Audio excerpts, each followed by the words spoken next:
Hi ladies, this is Mrs. Blaufuss here. Today we're going to do a lesson on angles. So we'll do a couple different things, naming angles, looking at points at an angles, raised form angles.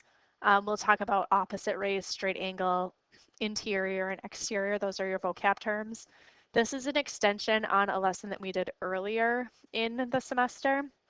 So I'm just going to name this lesson by the date. It's the first lesson in Unit 3, but this is an in-class lesson on October 1st. So just as a warm-up, you should have the note sheets. If not, you can print those from the My DSHA page. This is naming 3 points, name 3 rays, name a point that's not on ray MS, a ray with point N as the endpoint. And then you can do the algebra review warm-up. So just pause this video while you work, and you can unpause for the solution.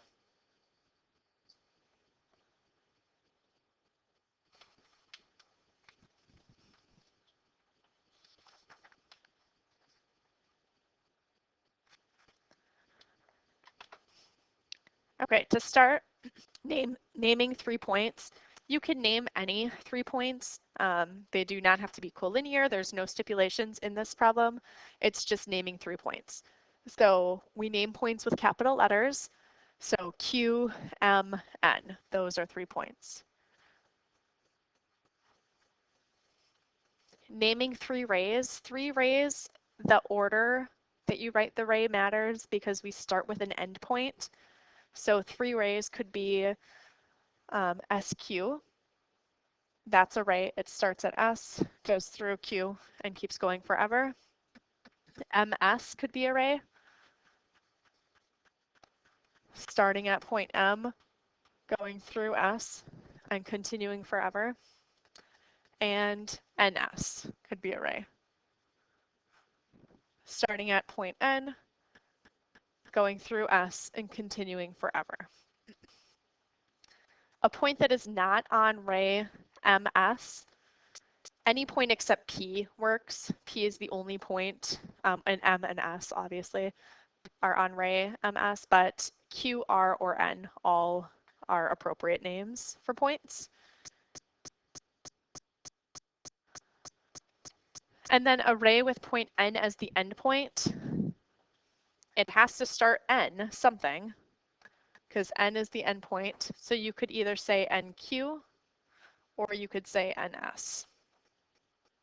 Okay, but it starts at N, it goes through S, and continues forever. Our algebraic review, to solve for y, you need to divide both sides by 4, and you get y is equal to 45. In the second example, you have to subtract 180 from both sides, and then divide by -1 to get positive p, and you get p is equal to 38. And then in the last example, you need to subtract 18 from both sides, and you get 6h is 72. Therefore, by dividing each side by 6, you get h is equal to 12.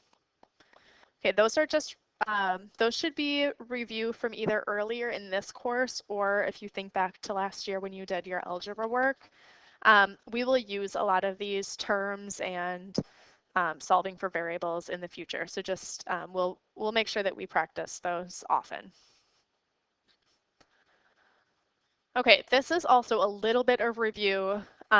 So we have 3 different methods that we can use when we're naming an angle. So one method would be to name an angle using 3 points. The vertex as 1 point and then 1 point from each side. Okay, so if you choose this method, the vertex has to be the middle letter. So for example, we could name this angle ABC. We have to use this method if we have potentially more than one angle at a specific vertex. So something like this, we would have to say angle ABC. You cannot use a single letter if there's more than one potential angle at a given vertex. Okay, we could also say angle ABD. That would be talking about this angle. And then lastly, if we want to talk about this angle, we could say angle DBC. Our second option is to use only the vertex.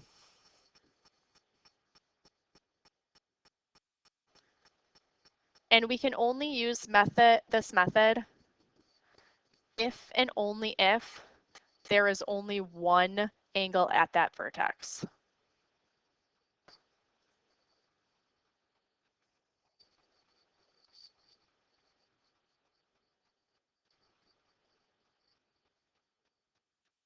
Okay, so for example, like in the first example we had before we had ray BD, we could say X, Y, Z, and we could name this angle Y. But we can only do that if there's only one angle at the given vertex. And then the last option is we could name an angle using a number.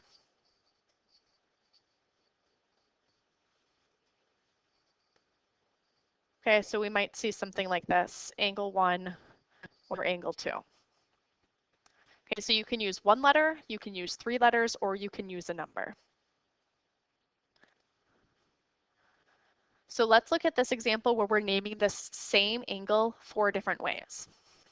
Okay, we could use method 1, which is using 3 letters where the vertex is in the center. And it doesn't matter which order we put the other points on as long as the vertex is in the center. Okay, we could use the second method where we use the vertex only, because in this example there's only one given angle at vertex B. And then lastly, we could use a number. Okay, all of these names, this is for the same angle. Same angle, just different names.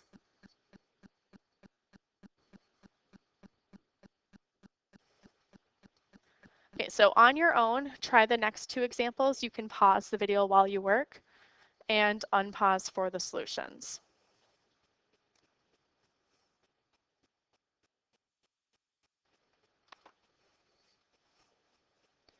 Okay, in this first example, we have 4 different names for this angle, and then in the second example, we'll still have 4 different names for the same.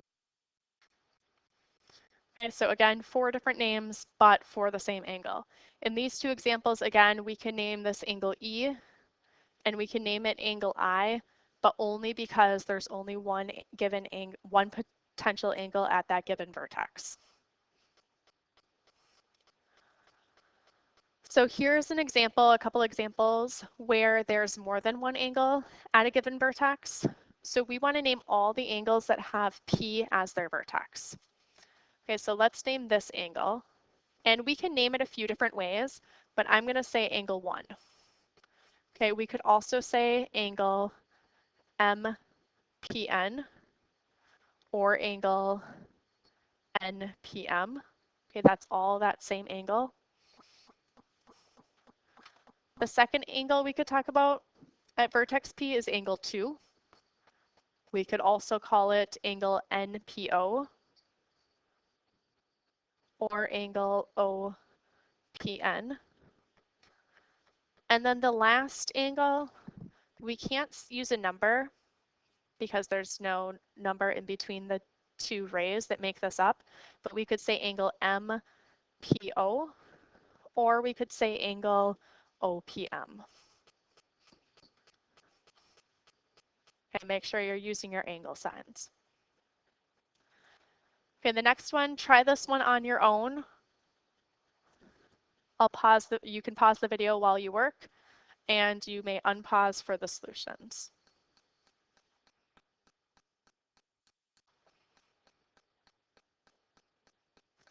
Okay, so there are 3 different angles here. Angle 3 you could name 3 different ways. Angle 4 you can name 3 different ways, but angle XWZ you can only name those two different ways where W is the vertex. Okay, in this last example, we're going to look at interior and exterior. Interior is a point that lies in between the shortest distance of two rays. Okay, so points that are in the interior of this angle at Q, this is the vertex, are A and C. The exterior points are points that lie in the reflex space of the angle. Okay, so not within the shortest distance of the two angles, but within outside of the angle.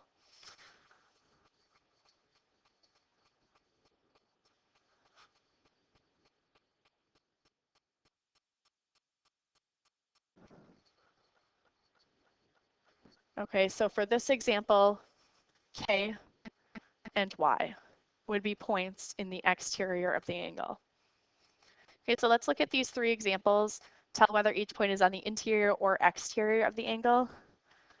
D is on the interior. E is on the angle. So it's not interior or exterior, it is on the angle. And point F is on the exterior of the angle. Okay, so take a minute, pause the video, answer these three questions, whether it's interior, exterior, or on the angle, and unpause for the solutions.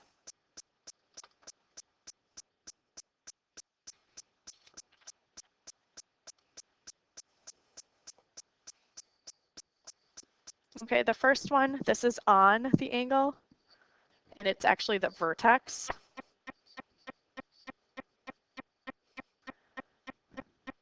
Point S is on the interior of the angle, and point T is also on the interior. So that's it for this lesson. Please jot down any notes or questions that you have, and you can bring them with you to class, and we can get them answered for you. Thanks.